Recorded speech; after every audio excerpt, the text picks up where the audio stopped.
Hello, everybody. Average 40K here. I'm your host, Federico, and joining me today, as per usual, is our co-host, Pao. We're going to talk about competitive 40K, what is competitive 40K, and why this topic matters in our community. We are going to briefly talk about what 40K is for us and for you, and then we're going to cover the mindset behind competitive 40K and playing Warhammer 40K competitively.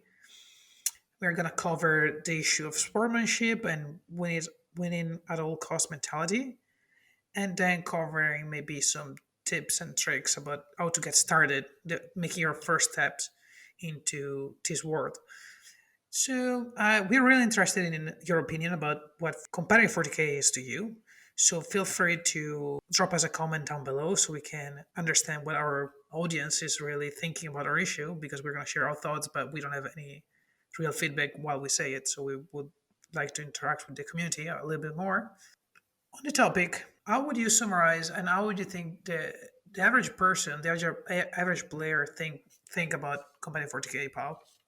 Well, hello, Federico. It's a pleasure being here again. And it's funny because the Warhammer community is split in two halves, I believe, and two halves that can understand each other. One of these halves are the players who completely don't get why people like to go to tournaments, or maybe they do understand it, but they can see why this could be fun for himself or herself. So they see, oh yes, these people who take all the fun away from this competitive gaming and their power gamings. Yeah, for me, if I could resume competitive play in one sentence, it would be playing a game with plastic figures to see who the best general is between two adults who want to spend time with plastic figures. Yeah, and I think we have a quote extracted from the internet about a brief description, impression of Warhammer 40K. Do you have it with you by any Yeah, chance? yeah. Like it's a comment I hear usually from friends and people on the internet, that they don't have nothing against like list optimization or generally going to tournaments and stuff, but that the bad reputation comes, and I quote, that competitive players being dicks, end quote. I think that's really summarized the two different words. And it's not a topic that is just in competitive 40K, probably is any hobby or sport, because even skimming through subreddits about D&D, you get this dichotomy between role-playing gamers and mini-maxers, and now they apparently, judging from the internet and from the just general opinion in 2021, they can't overlap, like either one or the other, but that's of course absolutely not Mm. true. Being one is doesn't take away from the other. Like they're not two conflicting spheres of influence. Like in Warhammer 40K, being a competitive player and playing to have fun and having a narrative and liking your toys and painting your toys and creating an idea behind your toys, they're not colliding. You can have both. It's not exclusive relationship. Yeah, that's true, and I no, I would completely agree with that. I think the competitive sphere, because finally Warhammer 40k and the hobby is just a clash of spheres. We have the sphere of, I don't know, painting, the sphere of hobbying and meeting and drinking beers with friends, and then there's the sphere of gaming and playing, and the step of going to the competitive sphere is just taking a little bit more of everything to a next level. It's like opening another door. You don't lose anything because you can find dicks everywhere. Like to put this negative word now in context, you can find people who are cheating. You can find people who are being rude, even in narrative play. So this is not something exclusive from Warhammer competitive. And here I have to agree, and that's why I think we should really talk about the issue in the community, because competitive 40K has a bad reputation, is seen as an issue, is seen by played by people that really want to win at all costs, and they don't care about anything else. But but for me, 40K competitive 40K is mostly a matter of a mindset. Like how do you want to play the game? What's your goal? What do you want to gain from the game? Because for me, I treat competitive 40K as any sports I play, or when I tend to try to play chess, or when I play a board game. For me, it's fun when just every player plays to win. If I just play to win and I end up winning because nobody else is trying, that doesn't make me feel good. I just have fun when everyone plays to win. And playing to win doesn't mean wanting to win. I mean, it means wanting to win, But it doesn't mean that losing is a bad thing. I think it's how you see you're lost that you can really understand what's competitive about it. Because we played so many games together, I kept losing and losing and losing, and sometimes our game become like more combative. Sometimes there are stampede, but for me, losing is just a learning experience, and it's part of becoming better. Like I cannot get better if I keep winning and stomping people. I just can get better if I have very close matches and I can either lose or win based on my skills and my decision and everything. Yes, yes, and even from the other side, like from if we go over the games we played together, like last year was it? No, 2 years ago maybe, like our Monday matches. I got I get zero satisfaction completely beating people to dust because I don't know because of yes, I'm no maniac and I'm getting enjoyment out of that, and that would be really weird if I do. I just enjoyed my time with you. I learned myself, getting better, optimizing my list, learning the tips and tricks, and that was it. I was not there just to win, just to beat, but I have to say, my list and my playing style went in onto winning the game. I think chess is a good comparative there because if you're playing against someone who says yes I can play chess and then he blunders his queen and you just take it and then he says oh let me go back sorry this is like this point you can maybe say okay no problem but that takes a little bit the fun away. It's not so much, it takes away the seriousness of the game. In a way, for sure, but I don't think in any of our games. Okay, because when we play, we always play to win. We treat the game as it would be a tournament game, except that we are nice to each other, meaning we can remind each other of things. We can allow like small takebacks. Like for me, for example, last year, 2 years ago, I kept forgetting my psychic phase as Eldars, and that's such a big part of playing Eldars. And I had to just sit down, and you were always and kind enough to ask me to tell me just go back and do it. But in my head, it was like, no, I'm gonna learn only if I feel the brunt of it, like I feel the consequences of my mistakes.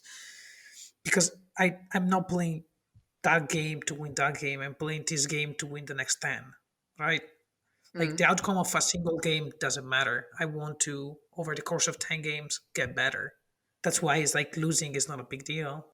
Losing will become a big deal if I lose all my games and I never win and never improve. That's when it's going to become an issue. That's for me the competitive aspect of the game. Like you don't care about the single game, you care about 10 games, 100 games. You just want to get better and better and better. And that's part of the mindset behind being a competitive 40K player. Yes, and I think this is the mindset from one for oneself, to see how you get better, how you remember each step of the game, how you can optimize some process that you get I think more accurate with your movement and stuff like this. But even when you have to always take in mind that you're playing with another person. So sportsmanship plays a really big deal. So for instance, in our games, when I don't know, you forget your psychic phase and it wasn't such a big of a deal, or you could have done one psychic power that would have changed the course of the game.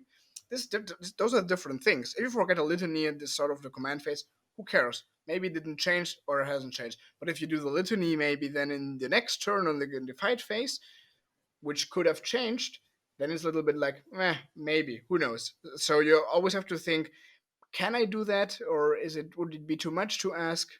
This is always like you have to see and trust into your opponent maybe a bit more.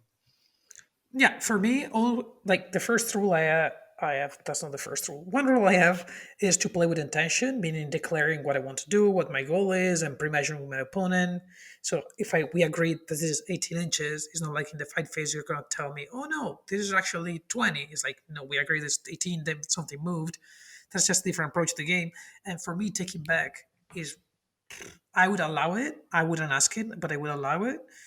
Uh, in those times in which do you it was either clear that you were going to do it and you just forgot, or either in a situation in which you didn't gain new information so decide on if you were going to do it or no. It's not like you see how your shooting goes and then it's like, oh, I went back, I want to cast doom on that other target, I forgot.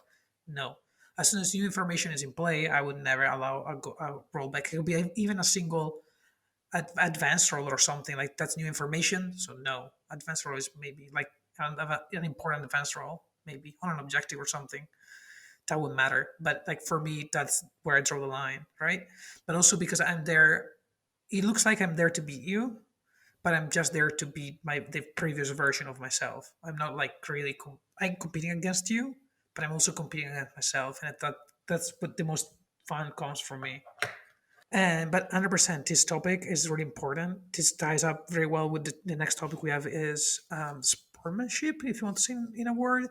But we were trying to come up with a definition we would both agree on, and, and at the end of the day, it just boiled down to when you play a game, when you are invested in a hobby, when you spend time with another human being, just be a decent human being with nothing more in us. And if you follow this rule, then your games are going to be better for sure. And that clashes this being a decent human being with the winning at all cost mentality that you can find everywhere. Like a mentality in which you don't care about being nice, you don't care about anything.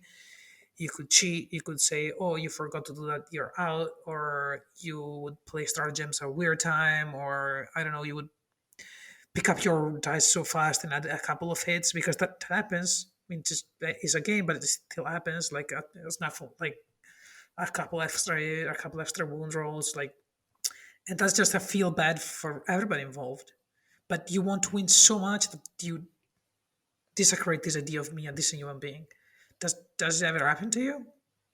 Well, mostly that happens in tournaments where people just take the rule book as a hammer to squeeze every comma and every sentence out to maybe outplay you in some really weird way to abuse the rules and do tricks and pull tricks on you most of the time. And yeah, I had the unpleasant circumstances where in one tournament game my opponent cheated on me and got really aggressive. But yeah, that this is why judges are there. Like I mean, and even in really heated environment, there are judges who control it and can tune it down. And even that player got punished because he deserved it, not because he was beating me. And the first example we bring about tournament play is a bad one. So I want to say that when we went to Prague last year in 2020, we had 5 games, I think, Hmm. 5 or 6. And I think I just had one bad experience and slightly bad experience. I think 5 of the other guys were like great players to play with. They were relaxed. They wanted to win, but they didn't care about being there. It was an event. It was just hanging out with other people interested in the LB, and then small gifts. They were really nice. They were like ready to laugh and shake hands and do everything. I think that's what really was the most common kind of opponent we found. Also, maybe we didn't go to the top tables where the maybe more hardcore people are. But if I meet one of this person, that's what it also. That's what we need to have the discussion also in the community because this is what has to change. Like from lowest table to top table, everyone should play as a decent human beings before wanting to win them badly because it's not like we won $1 million. Like what's really the point? Yeah, but what I wanted just to start with is a bad negative example, just to go over that. I actually went to competitive 40K because the community when I lived in Barcelona was so much better and healthier. Because the people like took the game a little bit more seriously. They cared for each other. It sounds weird, but they like cared. Like, can I help you out? I'm optimizing a list. You want to play test with me? It was like a more committed community, like an active community. Because yeah, it might sound strange, but the more narrative or softer playing communities usually tend to be more leaning, and I really enjoyed this part of getting involved in stuff and going together to tournaments like we did last year in Prague. It was an amazing experience, like going to a place for some days, and yeah, this is like a new door that opens. Like this sphere of competitive play has opened so much doors. And I can't agree more. I mean, like, this level of involvement is there because in order to succeed in a game that is so complex, there are so many rules, and because you have the rules of the game, and then you have your own rules that means sometimes are exception of those rules, and then you have your opponent's rules that are exception to those rules.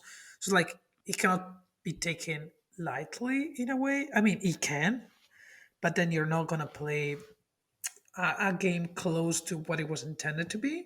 But that's okay too. I mean, if both players agree that they want to play just a casual game and they can just meet up and just make basically make up their own rules, that's totally okay. That's that different topic. The topic is here more if you have your random pickups game at the store with people you don't know, and one player starts to just do random things. That's going to be a feel bad for both parties. Like the one that is going to do random stuff that are illegal moves, and the other one that is like being that you cannot do this, and calling someone out is never nice. It's like if you want to bring back the example of chess, it's like if we play and you tell me, you ask me, oh, do you know how to play chess? And I say yes, and we meet up, we play because it takes like it's an investment of time because playing a game of 40k is probably around 3 hours. It's not like a 20 minutes thing that we can just improvise, right? And I come to the game and it's like I start moving my knight instead of an L, like diagonally. Like that's the similarity that could be. Like that's not a good feeling for anybody. But that's a different thing. That's just not being understanding the rules and not taking. But if you play any game like that, it's not gonna. It's gonna be a weird game, right? It's not just 40k. 40k is easier to do that because there's a million rules, so it's easy to miss some of them. No, 100%. Like everybody can do mistakes and maybe move 1 inch less or 1 inch more. That's usually not a problem. But the thing is, if you do it with an intention, with a malicious intention behind it, and you see it, this is not fun at all, and this leaves you with a really bad feeling. And the problem is, I usually got this feeling in like more casual games, and not that, and I hated that the label of casual leaned towards to, oh yeah, so we can do whatever we want. And I said no, this is not right. Like we are agreed to play this game with a nice rule book by Games Workshop, with this its pros and cons. But let's stick to the rules and let's play whatever, so we can really see who's the best general. Because when we, I don't know, when I play Necrons, I see myself being like the Silent King's advisor, crushing humans to death with my damage 6 flat laser beams. And I don't want, like, I don't know, like a guardsman with a gigantic lemon rust battle tank says, okay, my lemon rust battle tank one shots you, or whatever. Like, this is not fun. Yeah, I agree, and that's like a different mentality because again, if a player plays to win and is ready to pull out these walkie tricks just to get advantage, they're not really competitive players. They're just players that want to win at all cost, but without following the rules. So their victories are like null in a way because they're not just playing by the rules. So it's easy to win if you don't follow the rules, right? Yeah.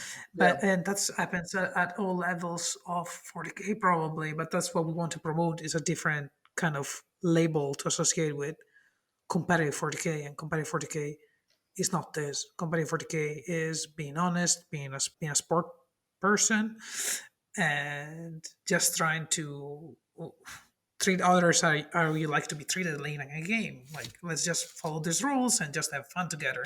And might the best win, because at the end of the game is a competition and the best should win, or the result should like mirror the fact that the best player won, and that's okay. Like losing it shouldn't be a problem, and you have this win at all cost mentality when losing is a problem. But in a competitive setting, losing is not a problem; it's part of the process.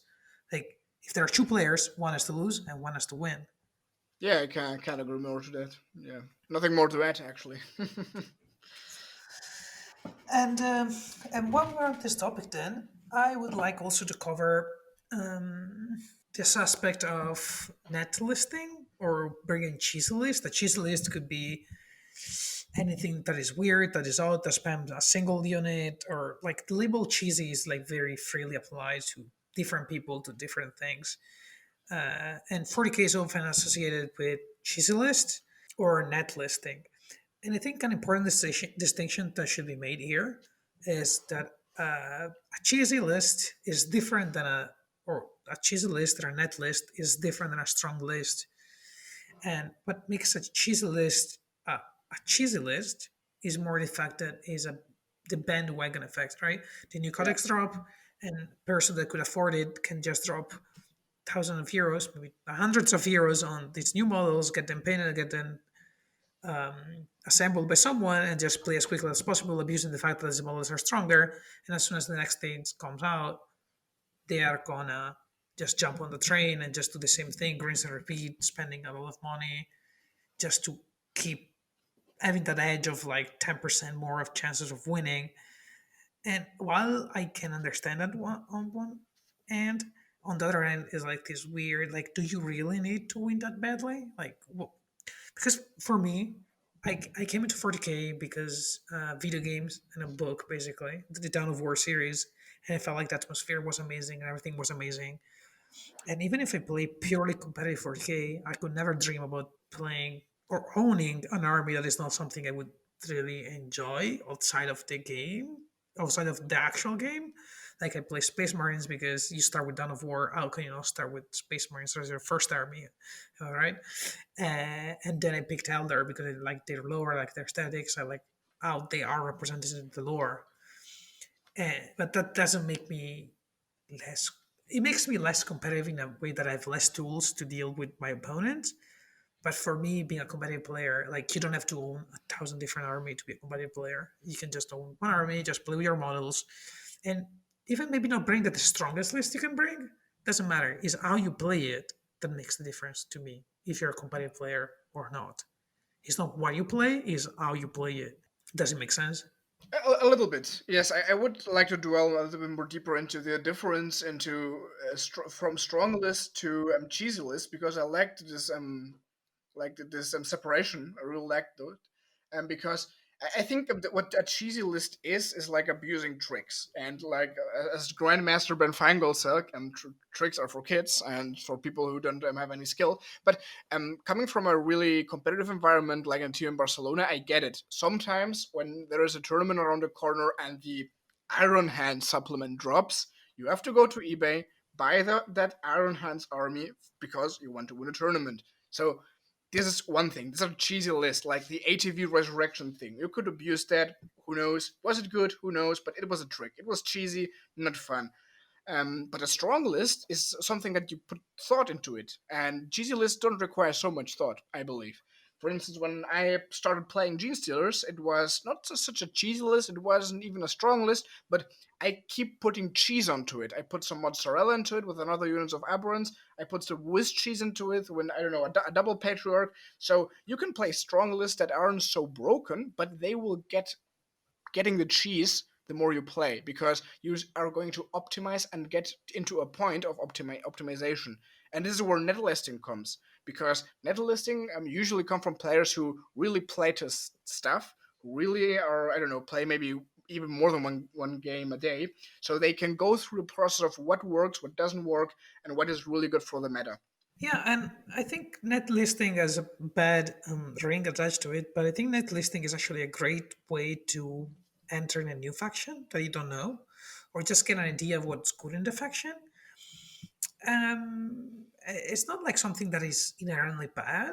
It's just a tool that you have at your disposal. But if you see this list on the internet and you see on your Warhammer Stat Center that this list one wins like 75% of these games and won several tournaments, and you're like, okay, it's like printing money. I'm gonna just build this list, play this list, and automatically win because this list is super strong.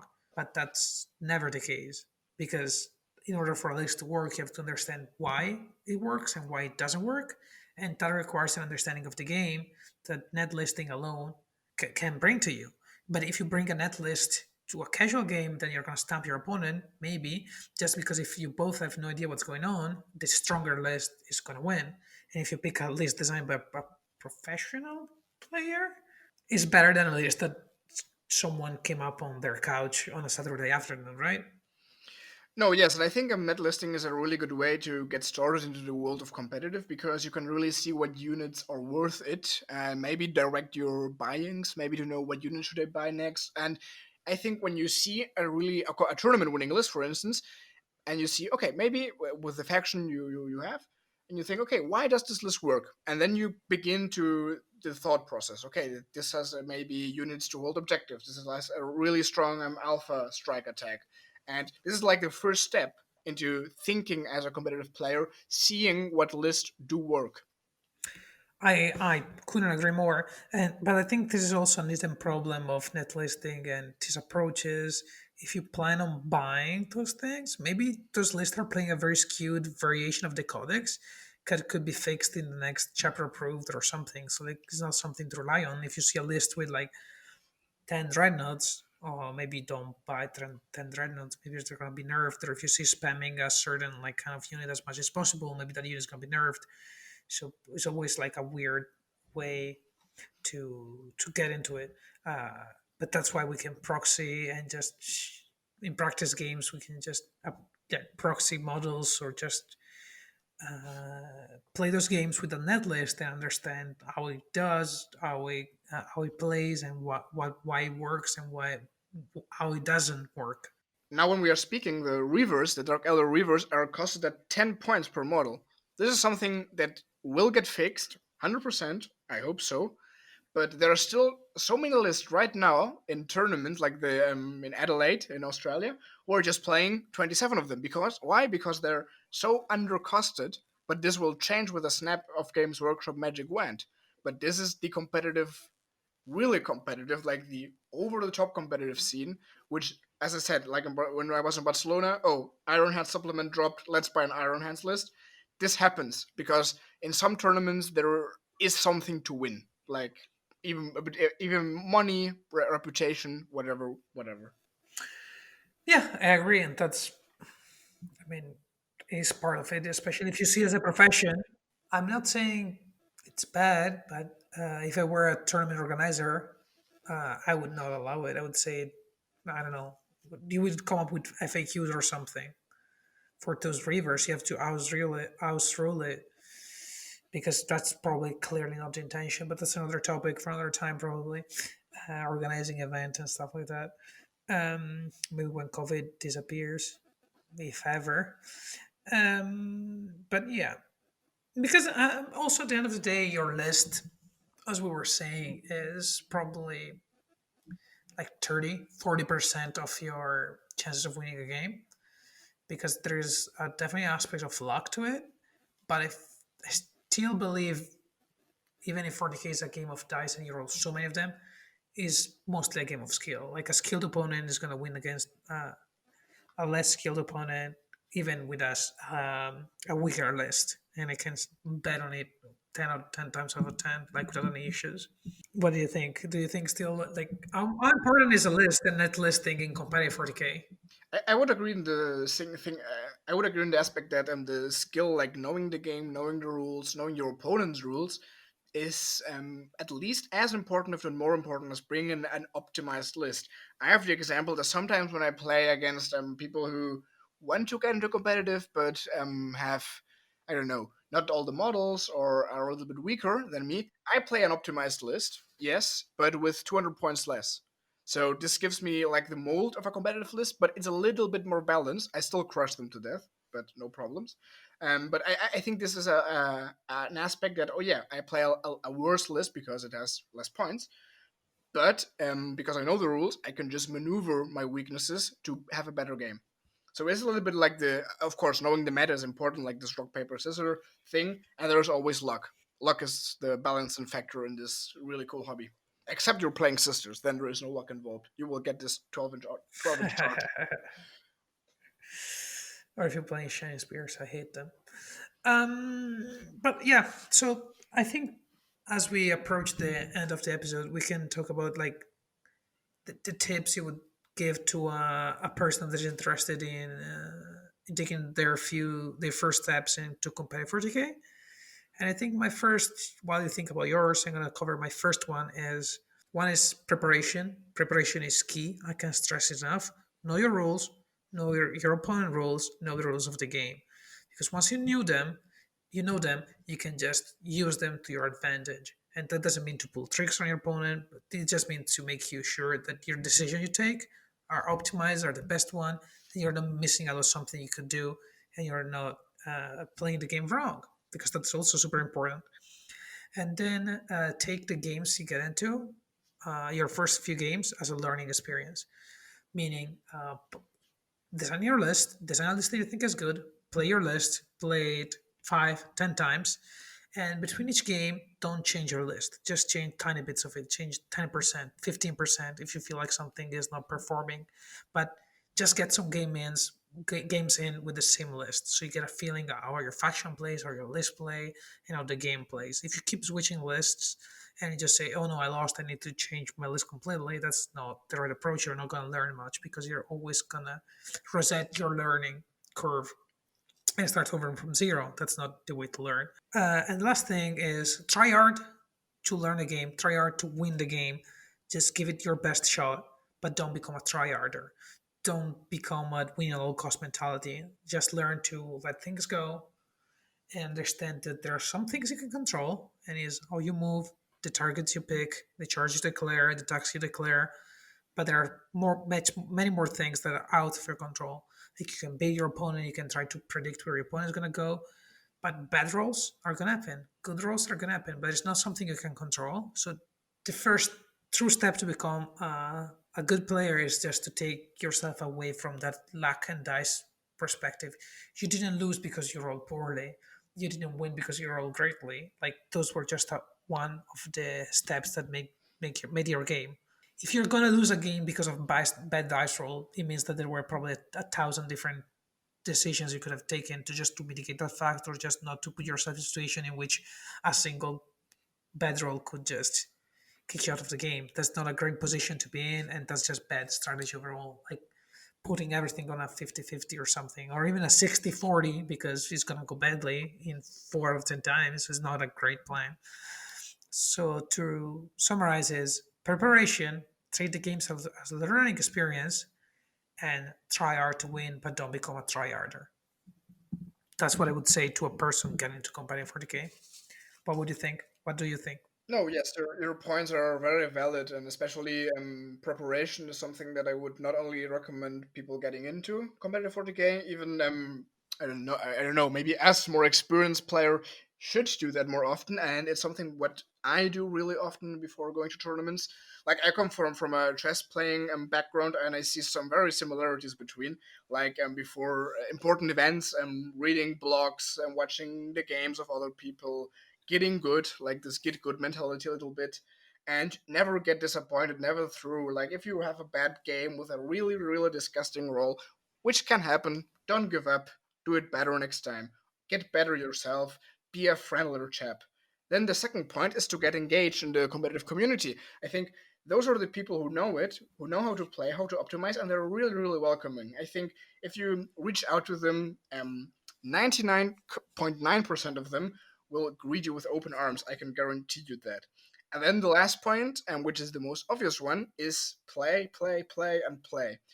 You can't get good if you don't play. That's an obvious thing, but I would encourage all of you to reach out to competitive, what you would say competitive players, and maybe have a chat with them, a funny game, a beer, and then maybe you'll like it, maybe not. It's not a problem, but try it.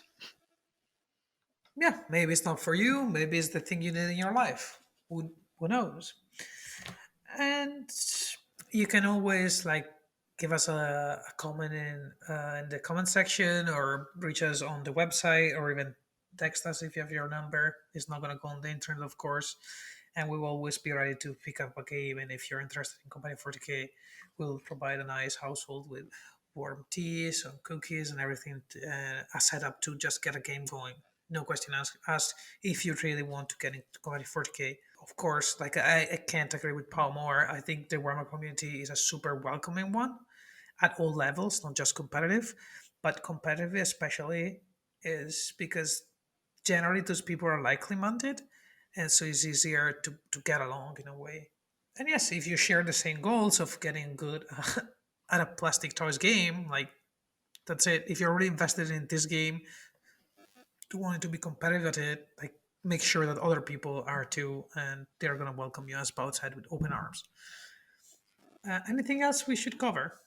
No, I just want to stress for a last time that you all should get engaged to make this the competitive part, the sports part of Warhammer richer, because of course there are many, many, many bad examples, and I could list many of them, but there are also some precious examples, some really, really fun times I had with my team, going to tournaments, just thinking about a list and preparing. So it's worth it. And I think if you have the time, if you have the um, I don't know, the force to do it, then try it out. Yeah, and especially probably when COVID is over and we can just meet again in person with like 10 people or something. I think this average 40K community, we would like to organize events, and I think people taking part in events. As we run one, we would like to run another one if COVID persists for another year, something similar but open to more people. And yeah, the best way to learn how to play the game and just to become a better player is, as Pau said, is to play the game. There is no substitution for just raw experience. And yeah, I think that could be it for today's episode. Thank you for tuning in. Thank you for listening to our rant. And you can find us at average40k.wordpress.com and on YouTube at average40k. Thank you for listening. Goodbye.